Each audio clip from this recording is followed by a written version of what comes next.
Luka hati itu tak seperti luka fisik. Tak ada darah, tak ada perban. Tapi rasanya menusuk, tak terlihat, namun menghantui. Kadang kita tersenyum, tapi dalam diam kita menangis. Karena luka hati, hanya yang merasa yang tahu di dalamnya. Tapi percayalah, luka itu bukan akhir. Itu cara semesta membentukmu menjadi lebih kuat, lebih bijak, lebih berhati-hati memilih yang kamu izinkan tinggal di hatimu. Seorang wanita tidak pergi begitu saja, ia bertahan lebih lama dari yang kau kira. Tapi saat ia mulai diam, itu bukan karena damai, melainkan karena jantung lelah, berteriak tanpa pernah kau dengar. Jika ia tak lagi bertanya, bukan karena ia percaya, tapi karena dia tak ingin kecewa dengan kesekian kali. Bila ia tak lagi menangis, bukan karena kau tak terluka, kecuali karena air matanya sudah tak ada arti lagi di hadapanmu. Dan saat ia mulai banyak diam, banyak menyendiri, itu bukan keanehan, itu sinyal bahwa ia sedang belajar hidup tanpamu, sedikit demi sedikit. Jangan tunggu sampai wanita yang dulu memeluk lukamu pergi tanpa pamit. Sebab kalau dia sudah tak lagi marah, mungkin hatinya sudah tak ada lagi untukmu. Kak, kadang orang ketawa tuh bukan karena seneng loh, tapi karena dia udah capek nangis. Mereka gak cerita, bukan karena gak percaya, tapi mungkin karena takut malah disalahin. Jadi, kalau lihat orang suka ketawa sendiri, jangan buru-buru bilang baperan atau lebay ya. Soalnya, gak semua tawa itu tandanya bahagia.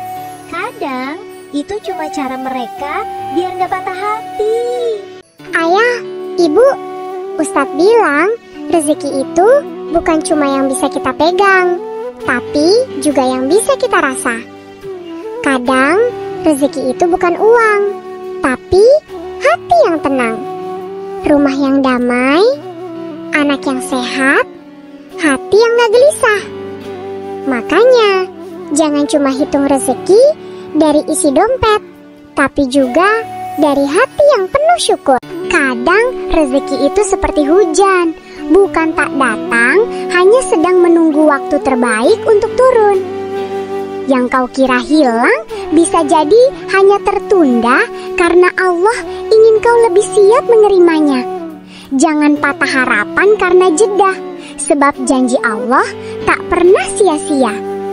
Sabar itu bukan diam tanpa arah, tapi yakin bahwa yang tertunda akan datang dengan berkah. Langkah kecil hari ini mungkin tak terlihat besar, tapi kalau terus dijaga, bisa jadi jalan panjang menuju impian. Jangan malu memulai dari sedikit. Semua hal besar pun dimulai dari nol. Air yang menetes pelan pun bisa melubangi batu jika tak pernah berhenti. Dalam hidup ini, kadang kita dihantui oleh ragu. Ragu apakah kita sanggup. Ragu apakah semua akan berhasil. Tapi saat tekadmu tulus, saat niatmu bersih karena Allah, maka segala rintangan akan jadi jembatan. Jangan takut salah langkah, jangan takut jatuh. Karena bukan kesempurnaan yang Allah nilai, tapi seberapa kuat niat dan usaha kita untuk terus melangkah. Jadi, yakinkan dirimu, karena tekad yang tulus akan selalu lebih kuat dari keraguan yang membelenggu. Kadang kita ingin semuanya serba cepat, tapi ingat, yang pelan tapi terus maju itu lebih baik daripada cepat lalu jatuh. Jangan terburu-buru, yang penting terus jalan sedikit demi sedikit, lama-lama sampai juga. Yang penting kamu tidak menyerah. Kadang kita berpikir orang yang kuat itu tak pernah capek. Padahal kuat itu justru saat kamu tetap berjalan meski lelah. Kamu menangis, iya, tapi tak menyerah. Kamu kecewa, tapi tetap mencoba lagi. Ingat, kuat bukan soal otot, tapi hati yang terus bertahan. Jadi, jangan malu kalau kamu merasa lelah. Itu tandanya kamu manusia yang luar biasa. Kalau kamu ingin hidup bahagia, jangan gampang marah. belajarlah sabar, meskipun kadang hati terasa lelah. Ingat, marah itu bikin capek, bukan hanya untukmu, tapi juga orang di sekitarmu. Kalau kamu ingin disukai banyak orang, cobalah jadi pribadi yang ramah. Jangan suka mengejek atau merendahkan. Lebih baik saling bantu, saling dukung, dan saling menghargai. Kalau kamu ingin jadi orang pintar, rajinlah belajar dan baca buku. Dengarkan nasihat orang tua, karena mereka sudah lebih dulu menjalani hidup ini. Main boleh, tapi jangan sampai lupa waktu. Kalau kamu ingin hidupmu tenang, lakukanlah kebaikan setiap hari. Jangan suka berbohong, karena satu kebohongan akan membawa banyak masalah. Ingat ya, hidup ini cuma sebentar. Gunakan waktumu dengan bijak.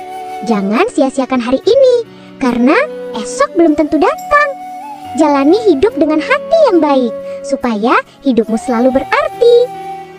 Kadang kita berpikir, hidup yang paling bahagia itu adalah hidup yang serba mewah. Punya rumah besar, mobil mahal, pakaian bagus.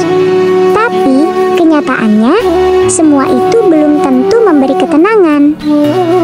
Hidup yang benar-benar bahagia bukan soal seberapa banyak harta, tapi seberapa damai hati kita menjalaninya. Tenang itu nikmat. Bisa tidur nyenyak tanpa rasa cemas. Bisa makan sederhana, tapi penuh rasa syukur. Bisa tersenyum tanpa pura-pura. Jangan iri melihat orang lain yang tampak mewah, karena bisa jadi dalam hatinya penuh gelisah. Lebih baik hidup sederhana, tapi hati lapang dan jiwa tenang. Sebab ketenangan itulah kekayaan yang sesungguhnya.